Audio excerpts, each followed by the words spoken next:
Greetings, everyone. Today, I want to welcome Whitney Stoner to the Mom Chief of Everything podcast. Whitney is the Assistant General Manager at Swimtastic and Swim Labs here in Kenosha, Wisconsin.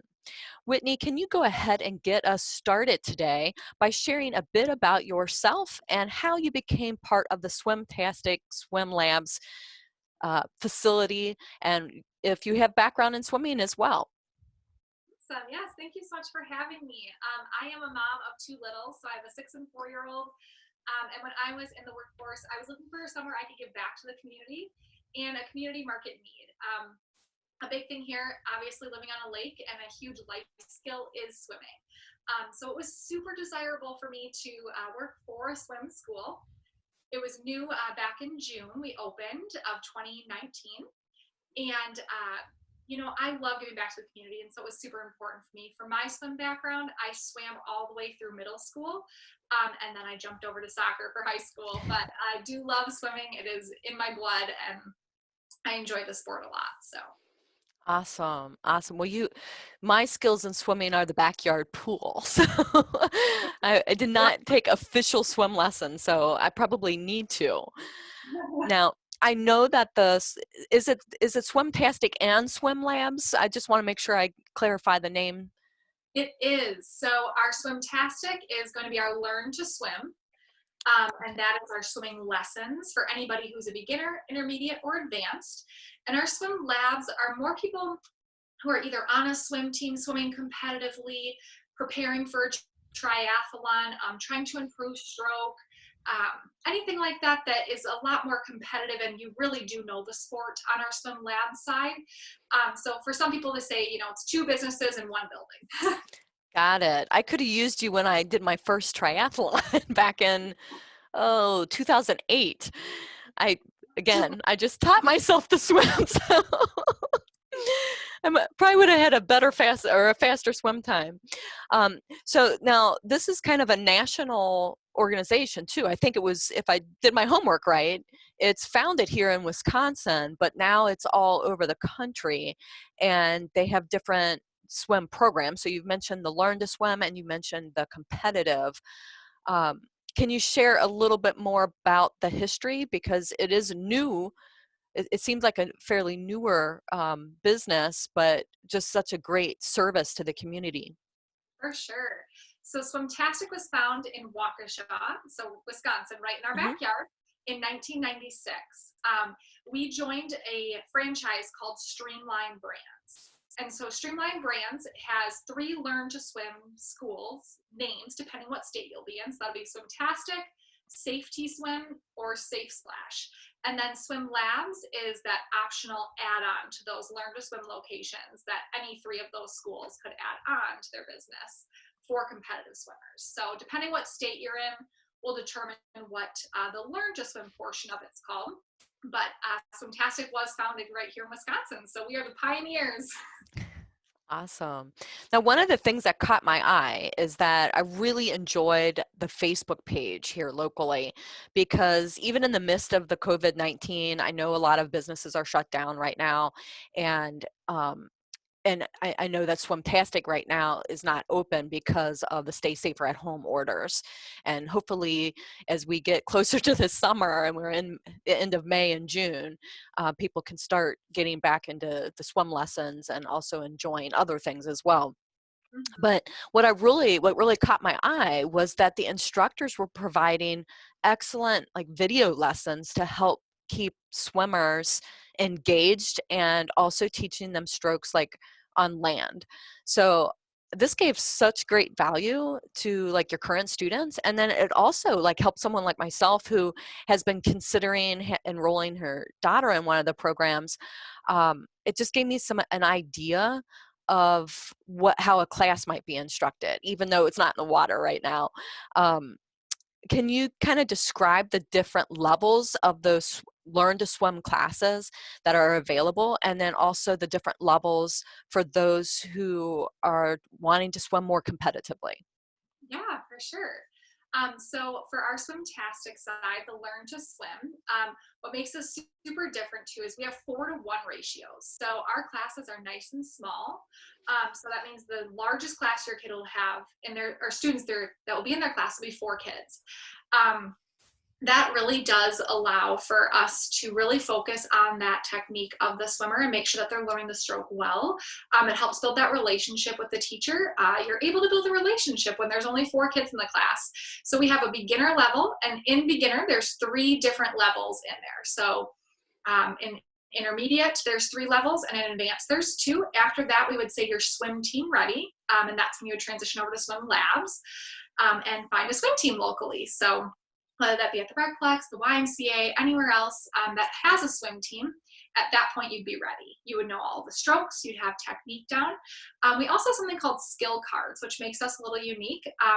When you enroll with us, your child gets a skill card assigned to them, and it has all of the levels on them. As they're going through our program, we're marking off what those kids are doing. We're marking off how they're progressing, how long things are taking them. It's a great communication tool for parents. Parents will know where their swimmers are at all times. If you ever have a sub for your teacher, you know, it's in prime time college season. A lot of our swimmers are looking into go visiting colleges. But when subs come in, they know where those kids leave off. It's just a really great tool that, you know, we're able to track their swimming progress. Similarly, we do have families being so close to a naval base that, you know, move often. If you move and you go to a different franchise, whether that be a Safe Splash in, you know, North Carolina, that's okay. Your swimmers' swim history follows them with our franchise within our system. So it's super nice that we really, really value the students' progress, the students' skills, and to watch them advance is really fun. So Very cool. And then how does that work? So you mentioned that they are ready to join a swim team. So what about the swimmer athlete who's already on a swim team? What levels do you have with the swim labs from the competitive side? that's a great question. So for swim labs, you come to us and tell us what, if you're already on a team, you're going to come to us and say, hey, I swim, and you fill in the blank. My coach says he thinks this could be it. So a lot of it is you're telling us, if you're on a swim team, what your coach is communicating to you need to work Hmm. on. And being a 30-minute video analysis, so we have cameras that'll take your video from 3 different angles of you swimming. We will look in real time to see what needs to be corrected, to see what needs to be fixed. And then we have something called the champion library. So we have Olympians who swim in our tanks, and we record them as close to perfectly swimming these strokes. So we'll have their stroke playing, your stroke playing right side by side. And you can see that and correct in real time what you need to do to improve your stroke, your technique, if your hips aren't rotating, you know, all those kind of things that are really hard to see from above the water. So for swim labs, you don't have to be at any specific level. It's more what you're working on for that competitive swimmer. If you are with us through Swimtastic and say, hey, I'm ready for swim team, a lot of times we'll either connect you with a family who's already done swim labs with us and say, hey, they've had a good experience at Recplex, or they're currently swimming for the YMCA, and kind of just connect you with the people who've come to us for swim labs. We don't have a swim team. We can't be a swim team. But locally, we have so many great swim teams around us that you can get connected with. And then at the end of your video analysis with us, we do send you your videos too, which is really helpful because then your coach can also see what we saw. They can see the angles differently. They can use that as a tool. They can, you know, then know exactly what they should be looking for underwater, which is really helpful. So And how would a competitive athlete, like someone who's training for a triathlon or someone who's maybe a collegiate swimmer but looking to actually pursue, and go for the Olympics, how would they utilize that the swim labs? Is it something, because like the collegiate swimmer, they're going to have a coach, but the recreational triathlete who's trying to, maybe look at pursuing that on a semi-pro type level, they may not have a coach yet. So do you know local triathlon coaches that you can help them with? Or do you just kind of mentor them and coach them from what you see, what the instructor sees at the swim labs? Yeah, so for our triathletes, a lot of times they want to work on speed. And a lot of times they think, oh, if I kick harder, if I, all these things that don't necessarily make you a faster swimmer. A lot of times it's the technique. So if your technique is off, you're going to be slower. And so we will give you drills a lot of times, and we'll practice those in real time in the tank. And whether that be with a tool that we use or whether that be way that we show you how to do a stroke and you can feel the difference. And then we send you home with the videos and homework to do in another pool or to come to us again and swim. But a lot of our triathletes have local memberships to pools, and they go practice. And so they'll take those drills and they can feel the difference. If you're in our tanks and we give you drills to work on and you feel how it feels different with your arms, you feel how your hips feel different, you feel how your legs feel different. Most time they're adults for triathletes and such, so they can take that corrective feedback and then go do it and then come back to us again and say, okay, now that we've worked on arms, I'm ready to move to my legs, I'm ready to move to my hips, I'm ready to work on my breathing. All the different areas that you can improve on, we'll take those in bite-sized pieces, send you with homework, come back, make sure it was done, and send you with another tool. So One of the classic questions I get is temperatures of the pool. And when I started my career as a physical therapist, I actually did aquatic therapy for the first 4, maybe even 5 years. And that was always the question I got. So I know with older adults and with kids, that's often a concern of what the temperature of the pool is, because nobody likes to just go from nice warm air to like an icy pool. So what are the temperatures of the pools, and why do you keep it at that temperature? yeah, so we keep our pools at 90 degrees warm. So um, and our ambient air is anywhere between 88 and 95 degrees. So we joke and we say it's like you're on a vacation when you come swim with us. But the real reason we keep our pools so warm is anybody who's learning to swim, it's a foreign experience. Any sport you do, you're on a hard surface, you're on a familiar surface, you're on the ground, you feel some sense of security. When you're in a swimming pool, you don't have that. It's a very foreign concept. You feel a little out of body, and we want to make it a familiar feel. You're in the shower, you're in the bathtub, it's warm water. So we want those kids to have it be a familiar feel to them. We don't want them to feel nervous or uncomfortable or tense. We want them to be able to relax. Being able to float, you do have to relax a little bit. And if you're freezing, you're not relaxing. And so we know that it's so important for kids to feel comfortable, adults to feel comfortable, for it to be warm water. For our triathletes in our tanks, we also have those at 90 degrees. We do get requests sometimes to go like, hey, I know I'm about to jump into a freezing cold lake. I don't want my body to go into shock. Can we cool it down? We absolutely can, but our primary swimmer really does want it at that 90 degrees. So our standard is 90-degree water. So Great, great. I know I like that. One other question I have is for patients who might have arthritis and want to experience, swimming because it's such a great activity for cardiovascular health as well as for taking load off the joints. They can do an adult swim class, and do utilize the 90-degree pool. I recognize, I'm not asking about like water aerobics or anything like that. I'm asking about swimming, but there are groups for all ages, correct? for sure. So our adult lessons are 3-to-1 ratio. And the reason we do 3-to-1 is simply because adults, the lesson, it's not so cookie cutter with kids. Our adult lessons, we're going to listen to you and hear what your needs are. So if your needs are, if I fell into the lake, I want to know that I can float. Or if I'm going on vacation and I want to know how to use a snorkel and feel like I'm comfortable using these tools. Or I know how to do freestyle and backstroke, but I want to learn breaststroke and butterfly. Like whatever your goals are, we're going to work on those in those adult learn to swim classes. So a 3-to-1 ratio makes that a lot easier to focus on everyone's individual needs. But also, yes, that 90-degree water for, we've had I think our oldest learn to swim adult and don't quote me on this, but I know there are for sure we had a 69-year-old. We may have even had somebody in their 70s, and they said, my whole life I've wanted to swim, but I'm so fearful of water. And they said the second I get into a cold pool, my body freezes up. They said I can't. I go into flight and fight mode, like I can't do it. And so the warm water has really helped them, and it's been so fun to watch them learn to float and to have that great accomplishment. To set a goal for themselves in such an advanced stage in life and be able to accomplish it is amazing. We also do have some of our a little bit older crowd who chooses to come to open swim. They Okay. walk circles in the pool.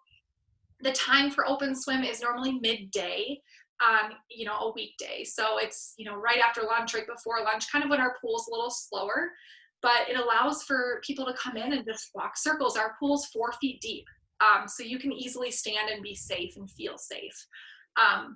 Just get that blood moving and exercise. So I love that. I have a few patients that I know would benefit from that and who are interested in the pool, but their biggest complaint has been the water temperature.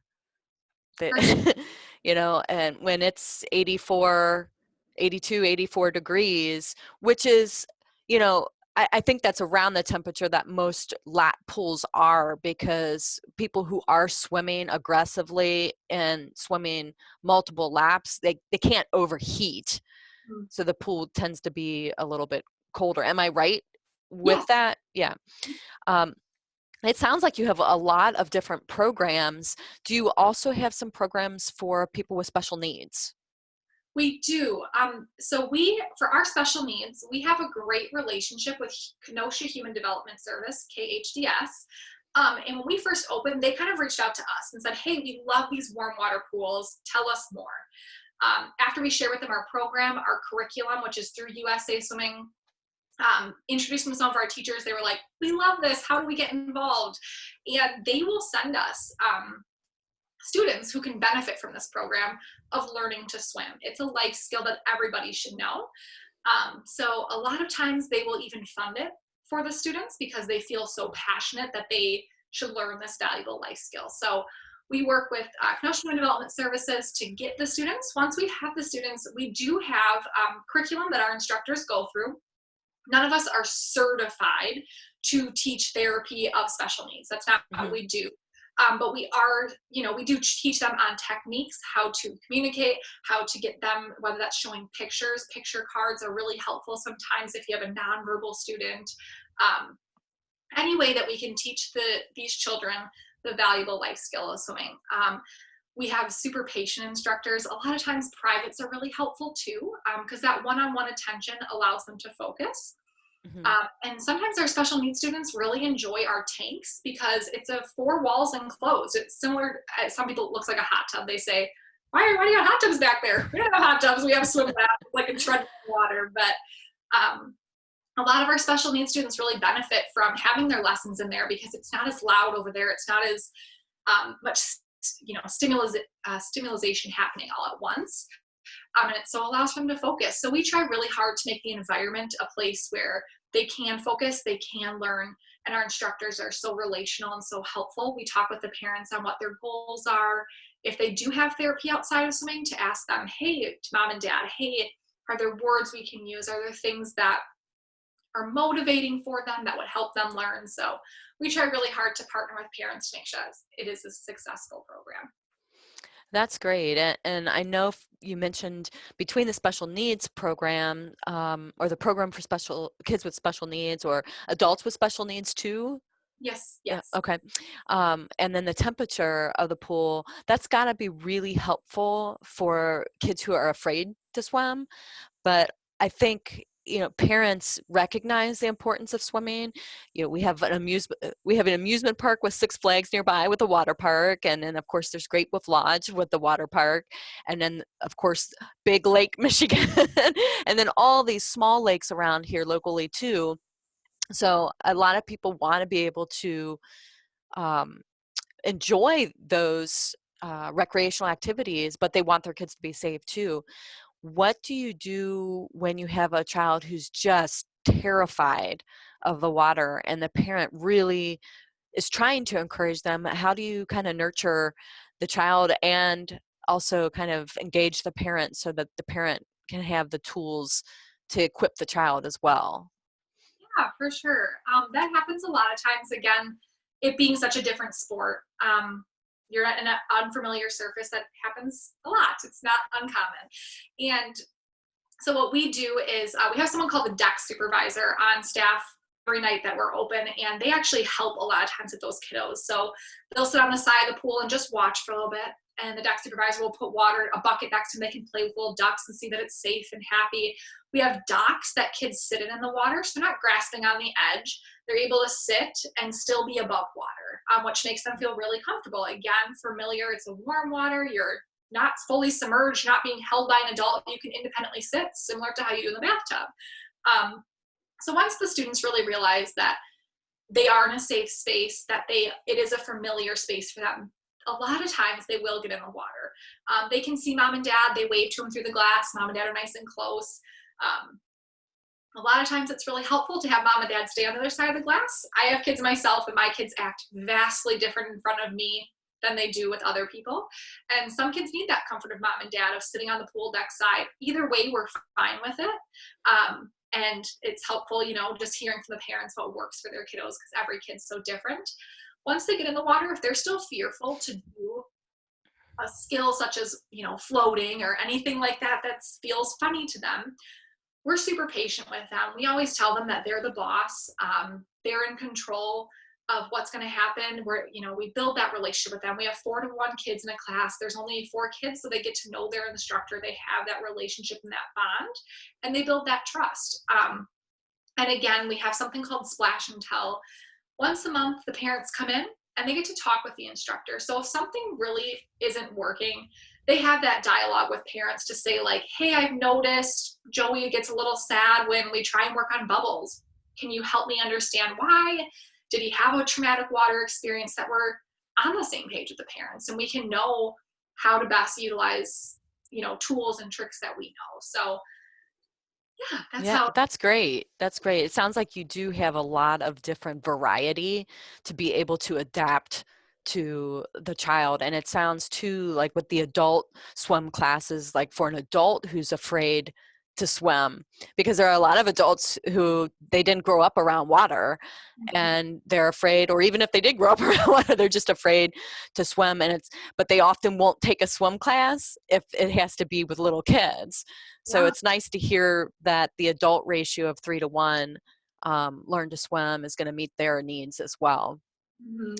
Now, as a physical therapist and athletic trainer, I've treated several swimmers throughout my career. I've worked with competitive high school swimmers and Division I swimmers, as well as some triathletes. And what do you find are some of the biggest mistakes that swimmers make that can lead to possible injury? The biggest thing, if I put one word on it, is their technique. Um, if you look at how a swimmer does a stroke, any swimmer, myself, will say, if you look at how I do a stroke, it's not going to be perfect. And it's easy to get sloppy in your stroke, and that muscle memory remembers what you're doing. So if you're continually doing a stroke sloppily, and you repetitively do that, and you're not doing it properly, yes, it's going to potentially harm your body. So we focus so much on technique so that we can avoid injury as much as possible. We're not going to say we'll never have injury, but avoid injury as much as possible is by getting that technique down so that you're doing the stroke right and properly. So technique is huge for us.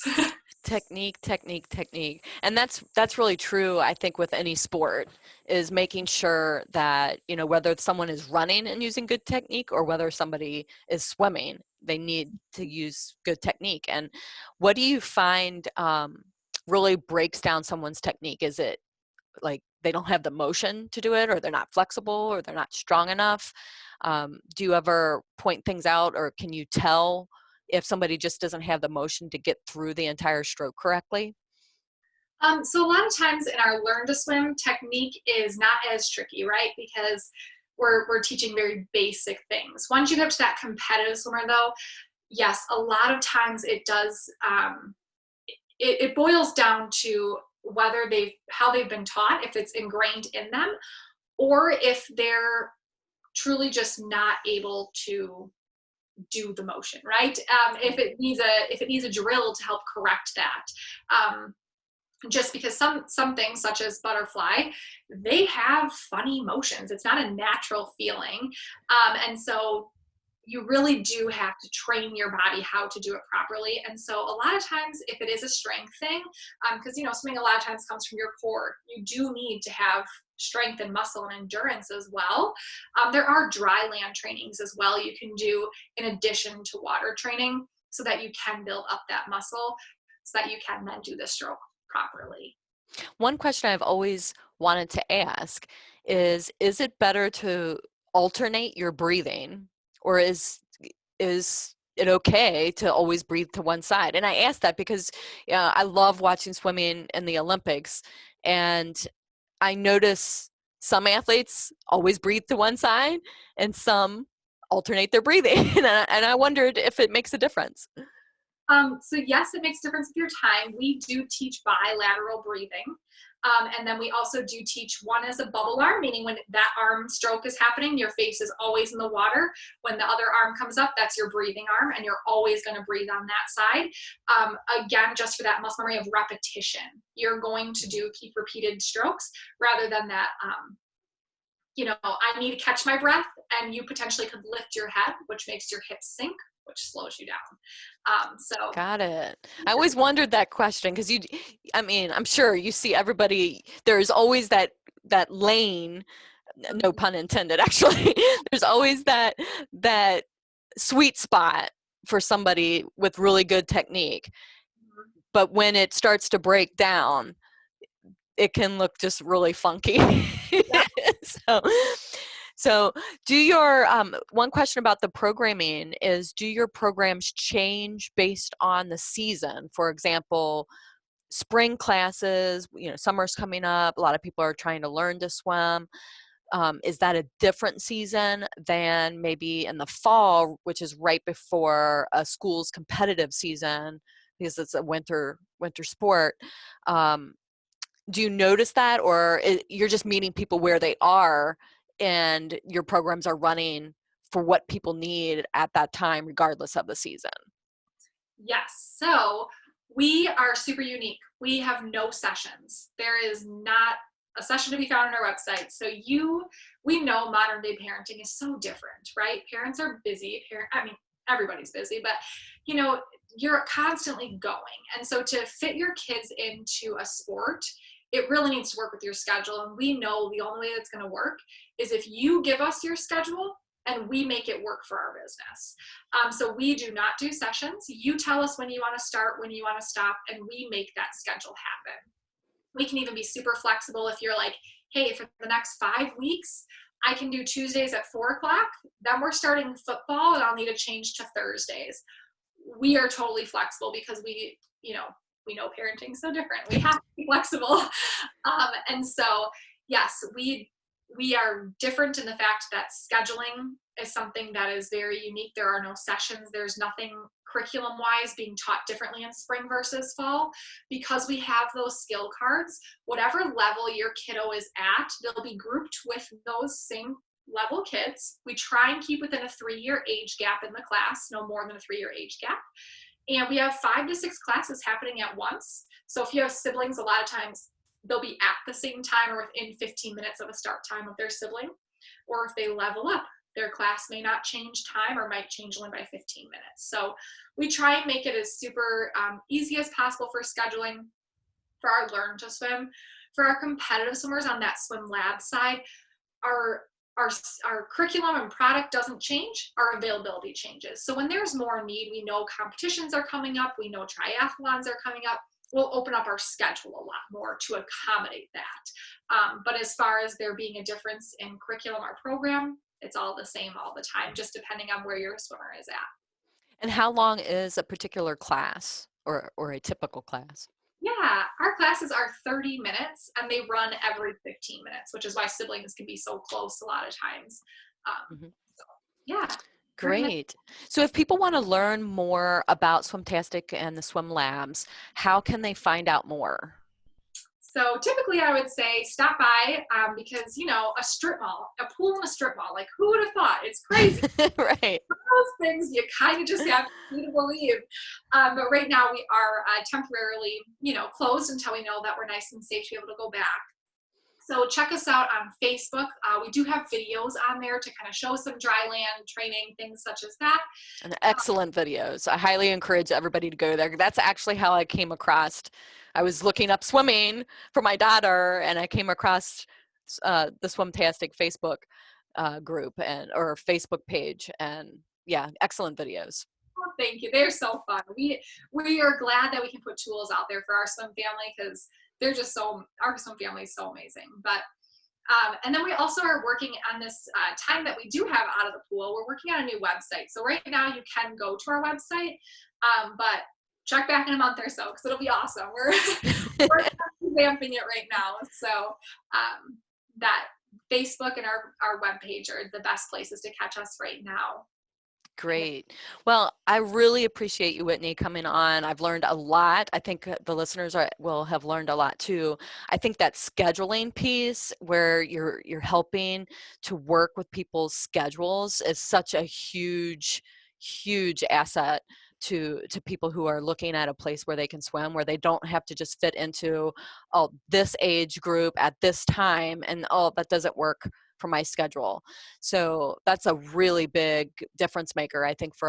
I know it's a difference maker for my family because we're just, we have 2 kids, but I know families who have 4 or 5 kids, and the logistics of the schedule can be very, very challenging. I really also liked to learn about both the kids and the adult swim. I love that the 4-to-1 ratio for kids and the 3-to-1 ratio for adults. I think that's really, really helpful regardless of what level somebody's at.